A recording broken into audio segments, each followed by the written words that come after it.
healed me when I went through that traumatic experience of wanting to take my life and was drinking, religiously and just had completely lost myself. So in order to Yeah. get some balance, in order to bring myself back and get more centered, it was me finding a way to condition myself and release myself from the toxic aspects and relationships and all aspects of my life to just be more singular focused on self and get rid of the distractions to really condition myself. What's your favorite yoga pose? I'm a downward dog person. Gets all the blood to the brain. Yeah, I think that's my favorite one for sure. Good for you. Your last chapter on cash flow. And now, it's very practical. And because I told you I was working through your book, the cash flow, I started to get a little nervous, and I'm following your advice strictly on this one. And I'm digging deep and being very disciplined. Is this a make or break part of your program? No, I don't think it's a make or break part of your program. Okay. If I can kind of give you some more perspective, this book for me, I see this as the espresso to anybody's life. Yes. This is just something to get you started. So whenever I started conceptualizing this book, it was important for me to think, and like when I went through the whole Ask campaign and doing a survey to people, one of the things that people kept constantly saying was that they didn't necessarily have the funding or the money to live their dreams. So, I wanted to create and add this chapter, cash flow, because in order to sustain your dream, in order to get started with your dream, you need to have some sort of cash flow. So it was important for me to have some practical things for you to do.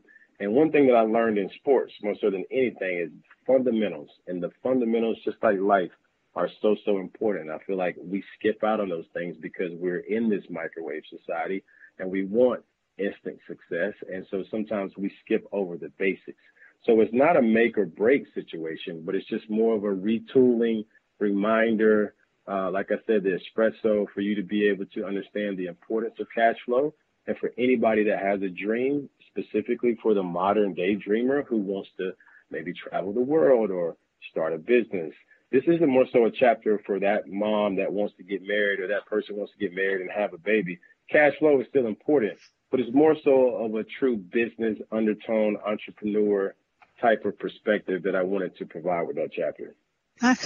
That was amazing. Thank you. That was just put everything to perspective. That was great. Now, commitment and owning your dream. So that is a really deep thing. You can say, my dream is, I'd like to do this or I'd like to do that. But you have to really commit to your dream if you really want it, don't you? Absolutely.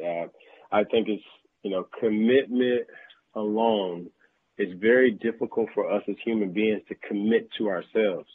That's why you have exercise programs that try to hold you accountable for 21 days, 30 days, 60 days, 90 days. And that's why you have a community of people to help you be accountable for your actions. In rare human form, it's really difficult to be committed to anything.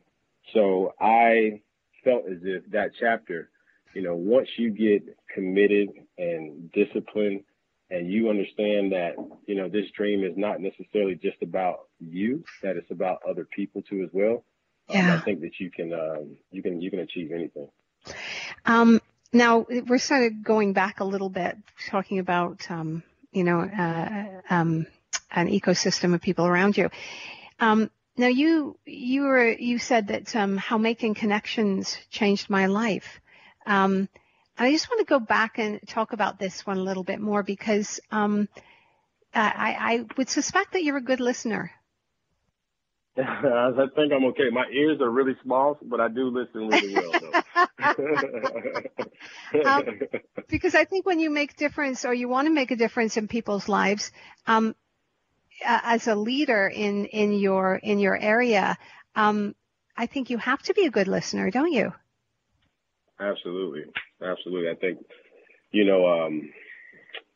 I want to ensure that I answer your question properly. What was the question? I just want to make sure. Well, it was just that title of, how making connections, you said making connections changed my life, right? Oh, for sure. So I can touch on that. I think that a lot of times we try to go at things ourselves. Yes. And specifically to this whole dream path, I think it's important for you to find somebody that's really been successful at what it is that you're looking to do. And you can either A, model their behavior, or two, you can reach out to them and establish some sort of connection where you add value to them. Yes. I did both. I found somebody who had been really successful at what it is that I wanted to do. And I reached out to him and told him that there's no amount of money that he could pay me for what it was that I wanted to learn, because he pretty much embodied everything.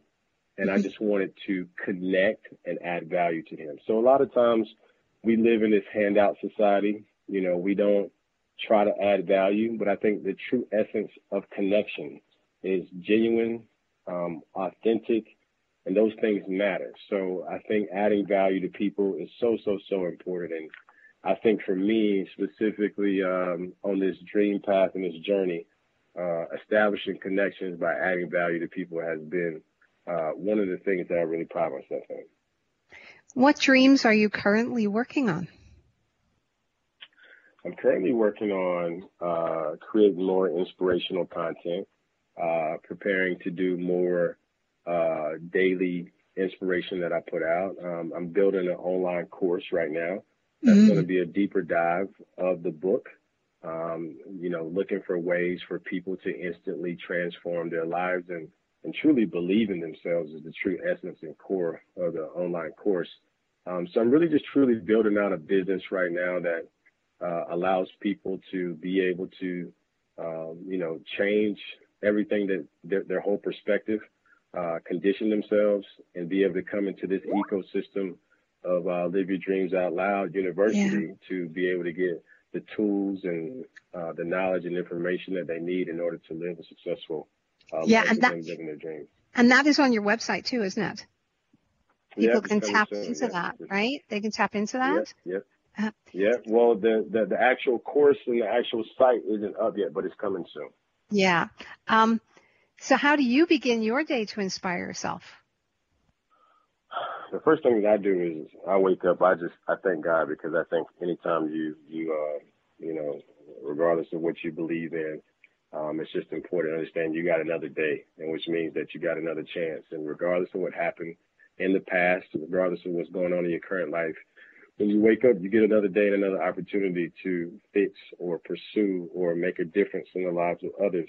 You got another chance. So one of the first things that I do when I wake up is just to be in complete gratitude for a moment, and not necessarily grab my phone or be connected to the world and everybody else. It's more so just spending that time with self. I meditate, I journal, and then I normally go straight to the gym. So you are definitely a very well-balanced, grounded person. Yeah.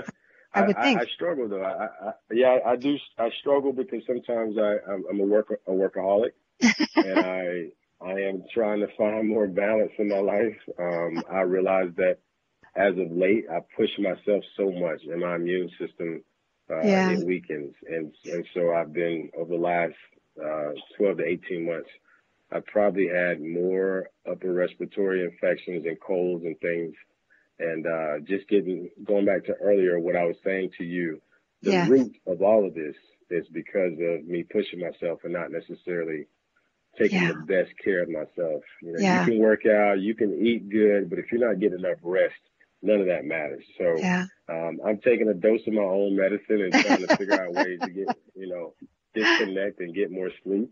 Because if not, I'm going to have to remove that conditioning chapter from the book and say Brian is a fraud, chapter 5. No, never. No, never. You know, we have to keep learning though. You know, we're on this path where we keep learning, and we are, you know, and we're reminded too, aren't we? We're reminded, hey, look, you know, you got to walk the talk, right? Absolutely. Absolutely. You know? Yes, this is true. Now, Brian, you are going to be at the Miami Book Fair, and that is from the 17th, I believe, to the 24th. You'll have to go on and look, everybody. Yes, it is to the 24th. And And Brian will be there talking about his book, Live Your Dreams Out Loud, 6 Steps to Conquer Your Fears and Achieve Your Dreams. But Brian is going to be there on November 23rd. And I don't know if you're aware. I think I'm speaking on Saturday. Yeah, I think I'm speaking on Saturday. That's yeah, what you are. my And I think you're at 12 noon, just in case you needed to know that. Do they have a schedule out already? Yep, schedule's up. So okay. Just to let you know that. All right. You're at 12 Well, noon. listen, my team, they do a great job of understanding. Like, I don't need to know every intricate detail. Like, I just need to know when I need to be somewhere, and Right. I'll be there and I'll show up. Good for you. That's good. That's one less stress you take off your list there, Brian. Brian, thank you. Thank you so much for spending time with us today on Yin Yoga Lifestyle. And I'm tickled pink to know that you are also a yogi, which I didn't know that about you. I'm becoming a yogi. It's my soul has been screaming yoga for quite some time. I think yoga is the healing of the soul.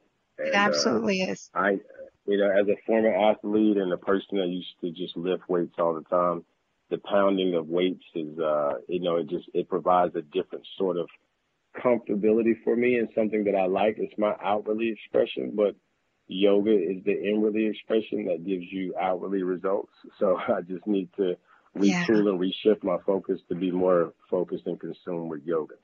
Well, you reach out to us anytime you need to, okay? We'll coach you.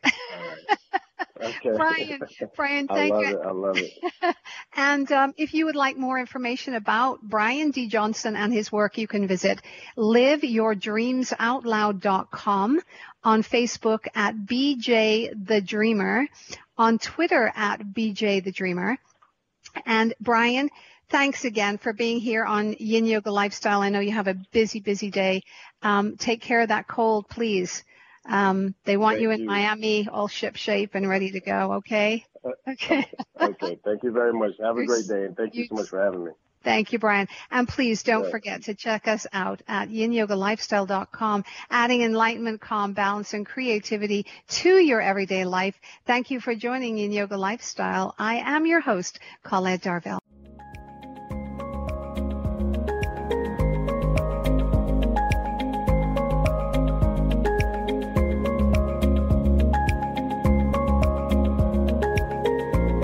Join us next time to continue our journey of balancing into a state of perfect harmony. Until then, this is Colette Darville, reminding you to inhale, sow, and exhale, hum.